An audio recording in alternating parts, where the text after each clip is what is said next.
Hai hai hai, ketemu lagi dengan saya di channel Real V Film. Sebelumnya kalian sudah pada makan apa belum? Yang belum makan dulu, yang sudah mari ambil posisi rebahan, rilekkan pikiran dan mari kita berimajinasi. Oke, tanpa bacot dan begicot, mari kita joskan ke alur ceritanya. Di awal film, kita diperlihatkan Patton dengan rekan-rekannya yang sedang melakukan tugas terakhir.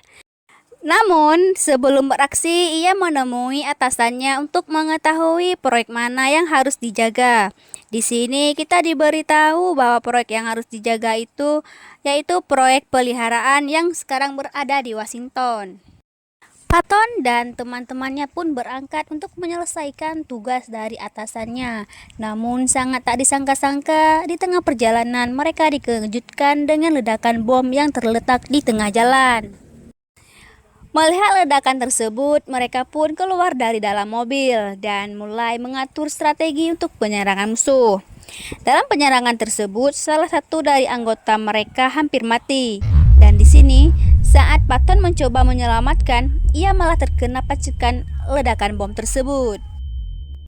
Keesokan harinya, istrinya Brand pun sudah bangun. Ia sedih dengan keadaannya Brand sekarang, yang dia selalu dihantui dan dengan traumanya pada masa lalu yang pernah ia alami. Keesokan harinya, saat Kate bangun, ia melihat Brand Patton yang sedang tidur dengan putri mereka. Ia merasa sangat sedih karena Patton selalu merasa dibayang-bayangi dengan trauma masa lalunya. Dapur, ia melihat Patton sedang menyiapkan kopi dan beberapa makanan lainnya.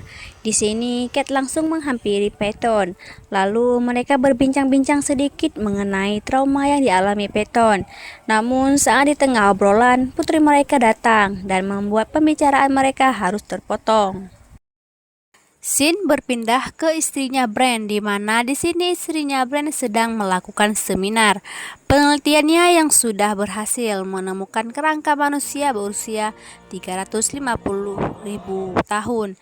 Dan di sini dia memutuskan untuk memeriksa ulang tentang manusia pertama kali berjalan di bumi. Tiba-tiba istrinya Brand datang dan memberitahukan kalau ia akan berangkat untuk menyelesaikan pekerjaannya di Maroko. Di sini, awalnya istrinya Brand enggan untuk meninggalkan Brand dengan keadaan seperti itu. Namun Brand jauh lebih tidak bisa apabila istrinya tidak melakukan tugasnya. Akhirnya Brand pun memberi izin kepada istrinya untuk segera melakukan tugasnya. Dan perjalanan pun dilakukan oleh istrinya Brand. Besoknya, ia pun sudah sampai di Maroko. Ia melihat tempat bangunan yang sudah ia rencanakan sejak awal untuk menyelidiki. Di sisi lain, Brand, anaknya dan sahabatnya sedang bermain di ruang tamu. Dan tiba-tiba Kate menelpon Brand dan ia memberitahu bagaimana keadaan di sana. Wow, sungguh luar biasa sekali. Ternyata Maroko sangat indah. Malam harinya, Keke yang disebut dengan Nona Patton bertemu dengan Jane Rashidin. Di sini, Jane merasa bangga pada penemuan ini dan mereka merasa tidak sabar untuk segera ke sana. Di tengah obrolan, bos di tempat tersebut memperkenalkan Jadid yang di sini sebagai pemandu perjalanan mereka besok. Ketika mereka sampai di tempat tujuan, tiba-tiba ada sekelompok gerombolan yang ternyata meneropong mereka. Kelompok ini adalah kelompok penjaga pembatasan di tempat ini. Dan setelah mereka bertemu, ternyata terjadilah perselisihan di sini dan akhirnya terjadilah perperangan. Dan mereka pun harus kehilangan satu anggota dari mereka yang tewas seketika itu. Dan ternyata mereka berada di Aljazair dan kejadian tembak-menembak terjadi. Di sini, Keke berencana untuk pergi meninggalkan tempat ini. Ternyata malah ketangkap sama kelompok ini dan mereka pun dibawa ke markas tersebut. Di tengah-tengah perjalanan di dalam mobil, mereka berusaha menjelaskan kalau mereka tidaklah sengaja melintasi perbatasan.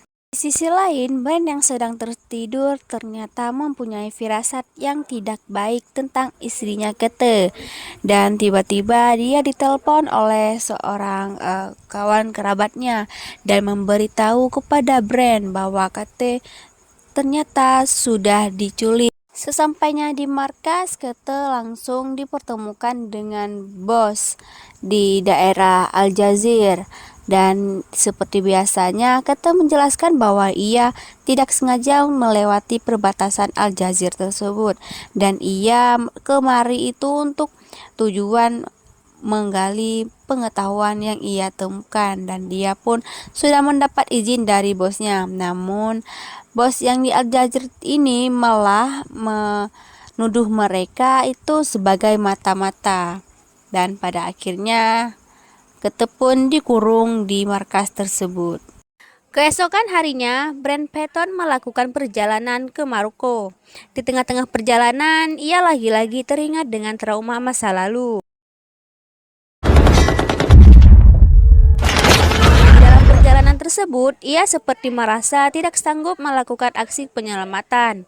Karena demi menyelamatkan Kate, Patton dan rekawannya tetap melanjutkan perjalanan tersebut. Di sini, Patton merasa bersalah dengan kejadian dulu, yang sebelumnya sudah kita perlihatkan di awal film ya. Dan melihat Patton yang selalu menyalahkan dirinya, rekannya berusaha menyemangati Patton dengan berkata, itu memang sudah jadi bagian dari pekerjaan kita. Perjalanan pun hampir sampai, tepatnya sekarang mereka sudah berada di perbatasan Maroko dan Aljazair. Aja mereka bertemu dengan sekumpulan anak muda di wilayah tersebut. Pas nih, jadi mereka bisa tanya-tanya tentang penculikan Kate. Anak muda di tempat tersebut mengarahkan Patton dan rekannya sebaiknya untuk mengganti kendaraan, karena kendaraan yang mereka gunakan berasal dari Amerika Serikat. Karena hari pun sudah menjelang malam, mereka pun memutuskan untuk bermalaman di tempat perbatasan tersebut. Karena terlalu asik mau ngobrol-ngobrol, tiba-tiba Patton teringat kepada istrinya. Lalu Patton menceritakan sedikit tentang istrinya kepada kawannya bahwa ia sangat mencintai Kate lebih dari apapun di dunia ini. Di tengah-tengah obrolan tersebut terdengar suara azan dan mereka pergi ke tempat ibadah yang biasanya kita lakukan. Usai melakukan sholat tersebut, saat mereka hendak pergi, tiba-tiba mereka dihadang oleh beberapa orang. Di sini entah apa yang mereka bicarakan, saya pun tidak tahu ya. وين تشوف العباد؟ انا مغربي مستحبين. واش راح ديروا فيها؟ Yang intinya mereka harus menemui imam masjid Al-Jazair terlebih dahulu. Saat menemui imam masjid, mereka menjelaskan tentang tujuan mereka ke Aljazair, dan para penculik tersebut meminta tebusan sebesar 10 juta dolar dari Patton. Mendengar hal ini, imam ingin mengetahui lebih dalam tentang Patton, dan ternyata Patton berasal dari keluarga Detroit, yaitu saudara muslim yang berada di Amerika Serikat. Dan di sini, Patton menjelaskan tentang mereka yang sedang membutuhkan kendaraan Aljazair. Mendengar hal ini, imam memutuskan untuk memberikan kendaraan tersebut. Patton benar-benar berterima kasih kepada imam. Dengan bantuan kendaraan dari imam, akhirnya mereka melanjutkan perjalanan ke markas penculikan. Namun, di tengah perjalanan, mereka merasa seperti ada yang membuntuti mereka dari belakang. Untuk memastikan mereka dibuntuti atau tidak, mereka pun mengubah jalur mereka. Namun ternyata itu hanyalah perasaan mereka saja. Dan mereka pun mulai melanjutkan perjalanannya kembali. Tak lama kemudian, sampailah mereka ke tempat tujuan, yaitu tempat di mana istri Patton disekap. Dan mereka pun mulai menyusun strategi untuk penyelamatan Kate dan kawan-kawannya Kate. Dan akhirnya penyerangan pun dimulai.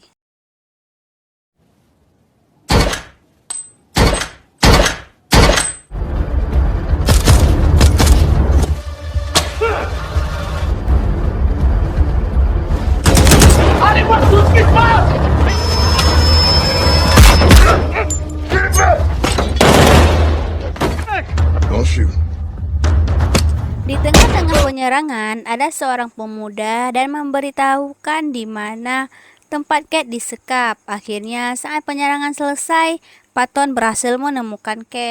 Dan akhirnya Patton membawa Kate ke sebuah ruangan kecil untuk bersembunyi di sana. Dan menyuruh Kate untuk tidak pergi kemana-mana.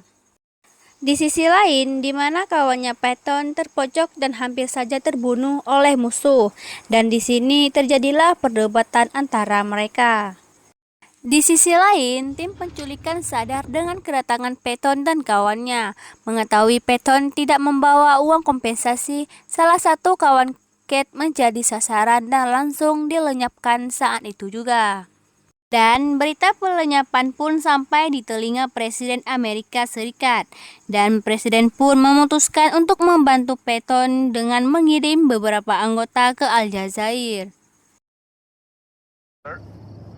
Send the SEALs. Shoot to kill and get Kate Paxton out of there. Di sisi lain, kita kembali lagi ke markas Aljazair, di mana Patton mengambil kesempatan dengan mensekap anak buah El-Hadi agar membawanya ke sana. Sesampainya di sana, ia terkejut kalau ia melihat bahwa kawan Patton sendiri juga sedang disandera oleh El-Hadi, dan terjadilah perdebatan negosiasi. Saat negosiasi berlangsung, Patton dan kawannya langsung melakukan penyerangan.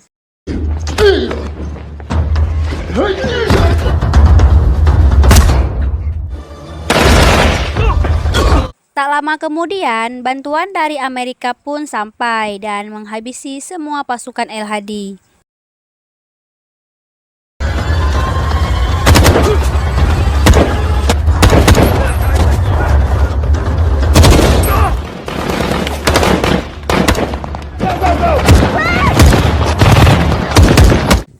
Namun, sebelum mereka meninggalkan markas El-Hadi, mereka terlebih dahulu memasang alat peledak di sana. Di sini kita diperlihatkan ketika Patton berlari meninggalkan markas, ia hampir saja terkena ledakan tersebut dan untung saja mereka terselamatkan semua. Dan di akhir film, kita diperlihatkan mereka akhirnya bertemu kembali. Film pun selesai.